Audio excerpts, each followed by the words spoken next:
Here's how I display my automatones using invisible custom clips that I designed myself. I'm Nelson Silva, otherwise known as Moshi Bass, and as you can see, I have a lot of automatones, so I wanted to display them in a really neat and organized way, and I also needed them to be very easy to detach because I use them a lot for videos. Once everything is set up, it's really easy to use. The automaton comes right off, and you can stick it right back on. So I have them attached to pegboards from IKEA right now, but there are actually 3 versions of this wall clip, so you could attach it to any type of wall. When I was designing these, I had a few goals in mind. First, I wanted to make sure that the automaton was easy to attach and detach.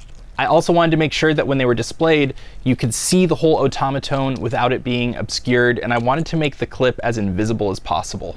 I also wanted to find a way to attach the clip to the automaton without any adhesive or without any modification to the automaton. And then I even went a step further and I wanted to make sure that none of the pieces of the automaton would have to be removed because I didn't want to worry about losing any parts to them. Also, I wanted to make them fully 3D printable so that anybody could make them themselves. The only time you would need extra hardware is if you're using the pegboard version, but once again, I'll get into that later. So before we begin, here's a quick overview of how this works. There's one piece that attaches onto the back of the automaton and one piece that attaches onto the wall. Then the automaton slides in like so and hangs just like that. This attaches to the automaton using the existing screw on the battery compartment. This way there's no extra hardware required and all you need to do is print the part. This piece is designed to be printed flat like this on the build plate, and originally it required supports inside of the hole, but since I filmed this video, I've redesigned the piece so that it doesn't require any supports whatsoever. The first thing you gotta do is just unscrew the battery compartment. And then you have to remove this little circular piece of plastic right there. What this does is keeps the screw from falling out when the battery door is removed. This is the hardest part of this process, and the way that I've found that works is by pinching it a little bit like that with some pliers so that it gets crooked. Once it's like that, you can pinch it with your fingertips and unscrew it. There we go. Try not to lose this piece. Take the screw that came out of that battery compartment and place it through the hole on this adapter piece. Just want to make a quick note that when I redesigned the hole to not require supports anymore, I also increased the strength of this part, so this is a lot less likely to happen.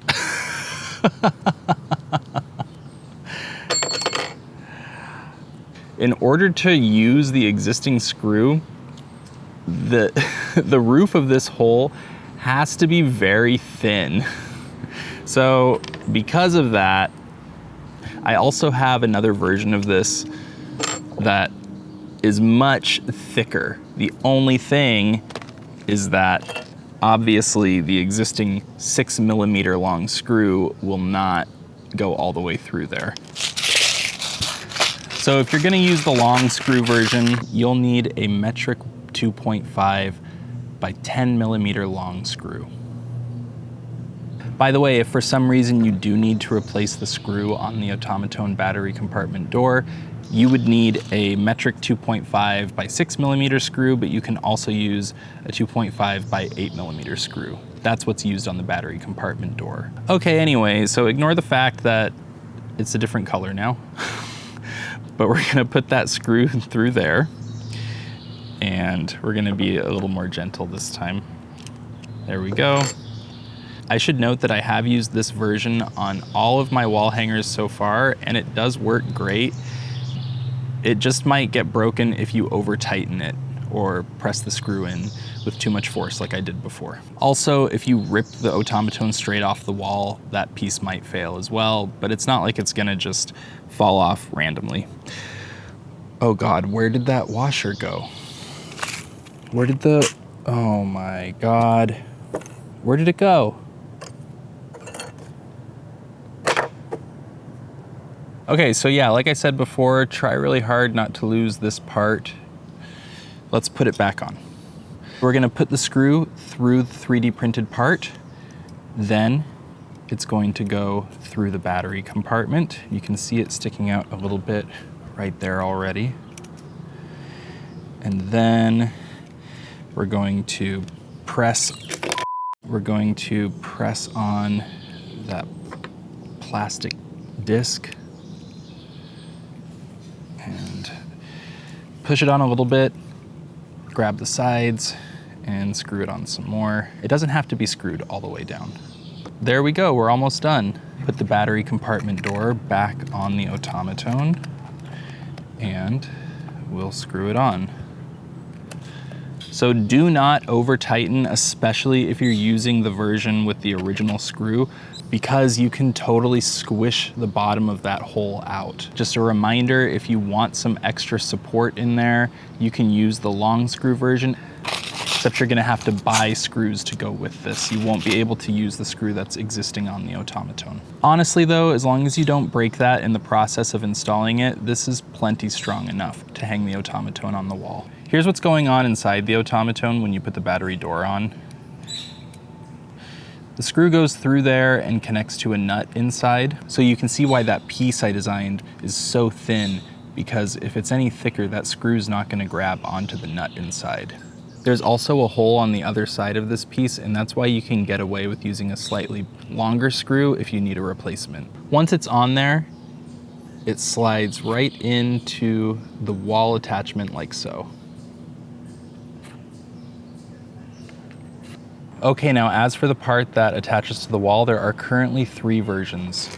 First is a blank one with no hole in it. You can use this with a double-sided adhesive or a glue even, and it can also be used for remixing the model and adding your own attachments to the back. After that, I have a version that is a little bit chunkier, and it just has a hole in it that's designed for a screw to go in and be countersunk. I tried to make it compatible with a lot of different types of screws, so you could use this with a drywall anchor or screw it into pretty much anything. These 2 versions can be printed in either of 2 orientations, either standing up like this or flat on their backs like this. The 3rd version is for use with the IKEA Scottish pegboard, and it uses this T-clip designed by 6D6178 on printables.